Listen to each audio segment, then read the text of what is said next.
এখানে সর্ষে শাক কেটে নিয়েছি, আজকের পকোড়া ভাজবো সর্ষে শাকের। এই দেখো খুব সুন্দর করে কেটে নিয়েছি, তাতে 2টা পেঁয়াজ কেটে দিয়ে দিলাম, ধনে পাতা খানিকটা দিয়ে দিলাম, কাঁচা লঙ্কা দিয়ে দিলাম।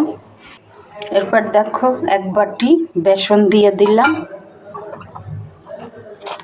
একটুখানি ধনে জিরার গুঁড়া দিলাম, ভালো আসবে শাকটা। একটুখানি হলুদের গুঁড়া দিয়ে দিলাম, আর স্বাদ অনুসারে নুন দিয়ে দিলাম। এরপরে খানিকটা জোয়ান দিয়ে দিলাম, আমি যে হাতে ডলে দিয়ে দিলাম। এবারে সব কিছু মিলেই মেখে নেব। দেখো কত সুন্দর করে মেখে নিয়েছি।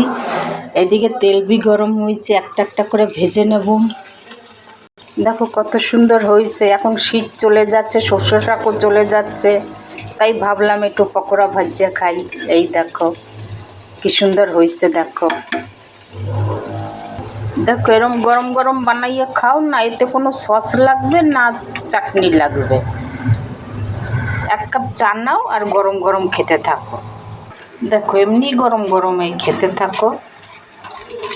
কত সুন্দর কুরকুরে হয়েছে, খেতে বি ভালো লাগবে। 1 কাপ চা করে নাও, তাইলেই হবে।